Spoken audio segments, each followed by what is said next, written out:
नमस्कार। आपके अपने YouTube चैनल मेरे मन की बात के इस अंक में आपका स्वागत है। मैं हूं महेंद्र सुंदरयाल। वीडियो शुरू करने से पहले एक डिस्क्लेमर। न तो मैं चुनाव विश्लेषक हूं, न मेरे पास आंकड़े हैं।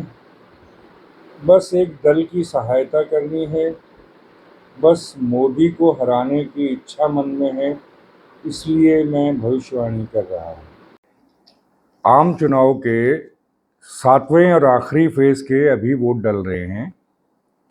शाम 6 बजे तक हैं, तो कोड ऑफ कंडक्ट जो है वो शाम को समाप्त हो जाएगा 5 बजे के बाद। उसके बाद सारे के सारे टीवी चैनल्स जो हैं वो एग्जिट पोल्स दिखाएंगे। किसी पे भी जो है वो कोई जो है नागा नहीं होगा, सब दिखाएंगे।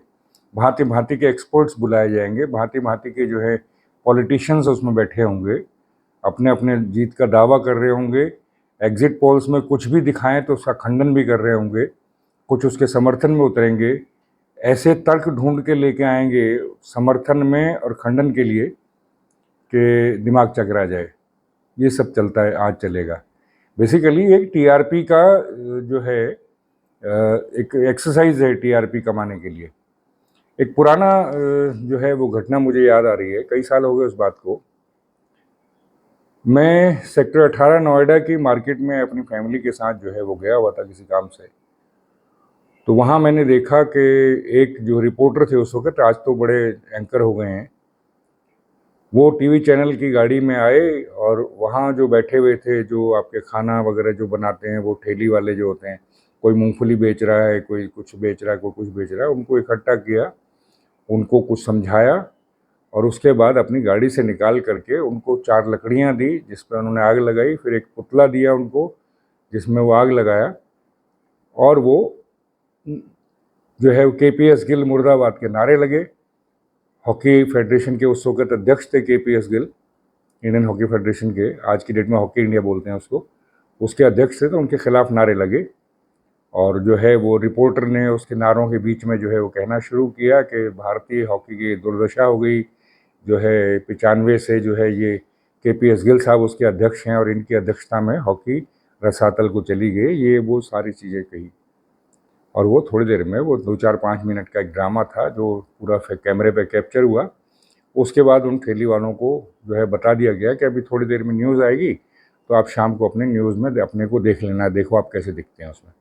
वो ठेली वाले भी सारे बेचारे खुश हो गए, गरीब मजदूर आदमी, वो अपने अपने चले गए। तो बाद में उसकी नज़र मेरे पे पड़ी, तो तब मैंने कहा ये क्या है।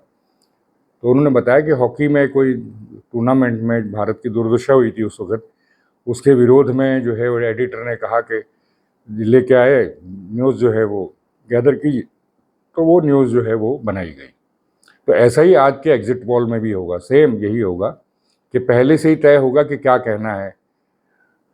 400 पार का नारा मोदी जी का है, उसके समर्थन करने वाले न्यूज़ चैनल वो 400 पार लेके बैठेंगे।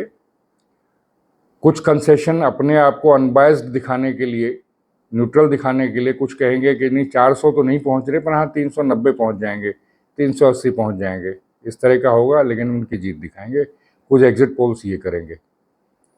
कुछ एग्जिट पोल्स जो दूसरी तरफ हैं, जो इंडी गठबंधन के या कांग्रेस के समर्थक है या सपा के समर्थक हैं, वो भी कुछ इस तरह की आंकड़ेबाजी करेंगे और फिर वो कांग्रेस को कहा जाएगा कि इंडी गठबंधन या कांग्रेस जो है उसकी इतनी सीटें आएंगी, उतनी आएंगी। ये तो क्लियर है कि आज की डेट में कोई भी एग्जिट पोल जो है वो इंडी गठबंधन को सीधी सीधी मेजोरिटी में लाता हुआ नहीं दिखाएगा।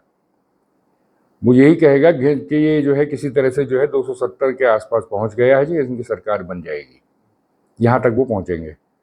तो ये दोनों तरफ से पहले स्क्रिप्टेड ड्रामा होगा ये सारे का सारा, इसमें कहीं कोई कुछ, क्योंकि देखिए मेरी 62 साल की उम्र हो गई है, दिल्ली में ही रहा हूँ, दिल्ली में ही घूमा हूँ, मुझे तो आज तक किसी सर्वे वाले ने कांटेक्ट नहीं किया।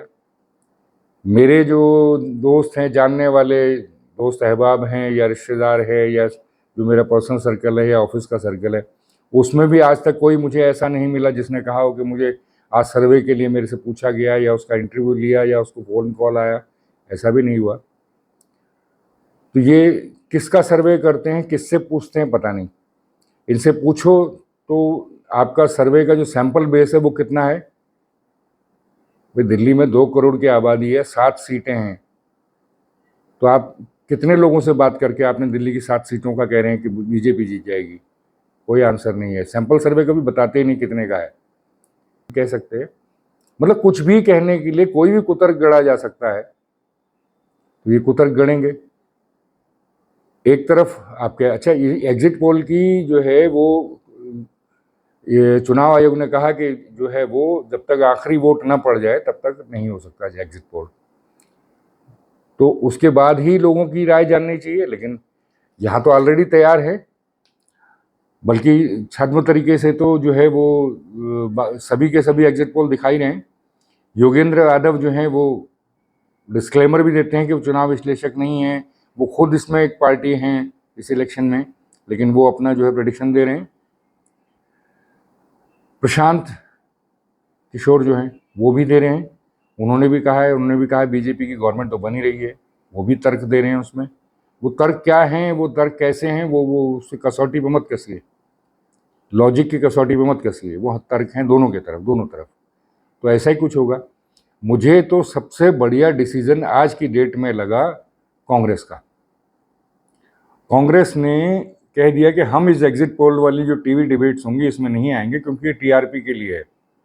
बोल तो सच रहे हैं, वैसे तो टीआरपी के लिए ही है सारा आयोजन जितना आज एग्जिट पोल का होगा। लेकिन जो असली बात है वो ये है कि एक तो सब इतने सारे टेलीविजन चैनल्स के लिए उनके पास प्रवक्ता बचे ही नहीं। गौरव वल्लभ उधर चले गए, राधिका खेड़ा उधर चली गई, सब एक एक करके सारे निकल गए। जो हैं वो भी इसलिए हैं कि जा नहीं पा रहे, कोई ले नहीं रहा उनको। अब ले दे के एक ही बेचारी वो है प्रवक्ता, उसको भेज नहीं सकते, क्योंकि वो जाएगी तो गाली देगी तो कल जो अगले 2-3 दिन के लिए राहुल गांधी है उसको दिखाने की बजाय सारे टीवी चैनल उसकी गालियां दिखाएंगे, सारे यूट्यूबर्स उसी को दिखाएंगे, उसके मीम्स बनेंगे, बजाय राहुल गांधी के मीम्स बनने के उसके मीम बनेंगे। तो इसलिए उसको मौका नहीं देना है, इसलिए वो नहीं जाएंगे एग्जिट पोल में। तो बहुत बढ़िया डिसीजन लगा मुझे कांग्रेस का। बाकी एग्जिट पोल में क्या कहते हैं क्या नहीं कहते हैं वो तो अभी कुछ ही घंटे रह गए, घंटे 2 घंटे के बाद तो शुरू हो ही जाएगा रौला। तो एग्जिट पोल में सच तो होता नहीं, सच से कोई लेना देना नहीं होता, इसका सही आंकड़ों से कोई लेना देना नहीं होता। पहले से जो है जो बताया जाना है उसका डिसाइड करके एडिटर्स डिसाइड करते हैं कि क्या कहना है, उसके बाद उसी हिसाब से कुछ लोगों को कंप्यूटर बिठा के उनसे वो डाटा भरवाया जाता है कि आप ऐसे कीजिए, और तब वो कह दिया जाता है कि इतने सालों में, इतने चुनाव में किसी का कभी सटीक बैठा हुआ देखा है आपने? किसी का नहीं आता। तो इस बार भी कोई आएगा, मुझे उम्मीद कम है। चलो देखते हैं, आज शाम को देख क्या होता है। तो आप बताइएगा कि आपको क्या लगता है कि वाकई एग्जिट पोल जो है वो कंडक्ट सही होते हैं, उनमें जो आंकड़े दिए जाते हैं वो सही होते हैं? ये बताइएगा ज़रूर। तो आज के अंक में इतना ही, अगले अंक में फिर मिलते हैं। नमस्कार।